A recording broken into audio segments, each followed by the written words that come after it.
లో ఎంతో గొప్ప ప్రజాస్వామ్య దేశమైనటువంటి మన దేశంలో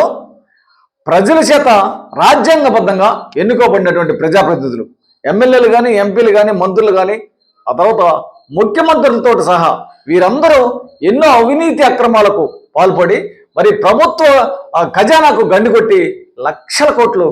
గడించుకొని అక్రమాస్తులు సంపాదించుకొని పెట్టుకొని ఉంటారు. అంతేకాకుండా ఇదే ప్రజాప్రతినిధులు అనేక రకాలైనటువంటి కేసుల్లో, మరి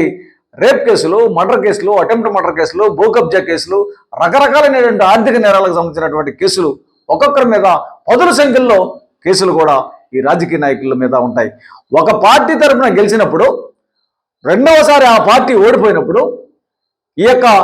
మరి ప్రజాప్రతినిధులు ఓడిపోయినటువంటి వారు అధికార పార్టీలోకి మళ్ళీ మూటలు మూటలు, కోట్లు కోట్లు, వందల కోట్లు మరి పార్టీ పండుగ ఇచ్చి అధికార పార్టీలో ఉన్నటువంటి అధికార పార్టీలోకి మళ్ళా జంపింగ్ జలానిలాగా మారిపోతారు. వీరెందుకు ఒక పార్టీ నుంచి ఇంకొక పార్టీ, అధికారంలో ఉన్న పార్టీకి మారుతున్నారు అంటే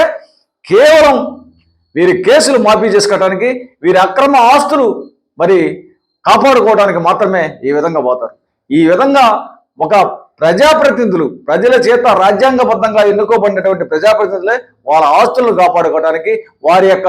అవినీతికి, వారి కేసులను మాఫీ చేసుకోవడానికి ఈ విధంగా అవినీతికి పాల్పడుతుంటే, ఇలాంటి వారి మీద చర్యలు తీసుకోవాల్సినటువంటి పోలీస్ యంత్రాంగము, ప్రభుత్వ యంత్రాంగము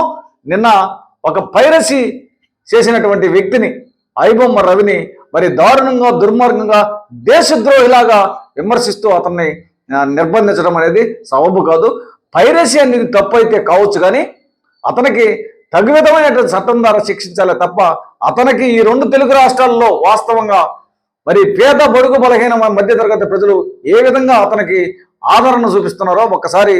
మరి తెలంగాణ పోలీసులు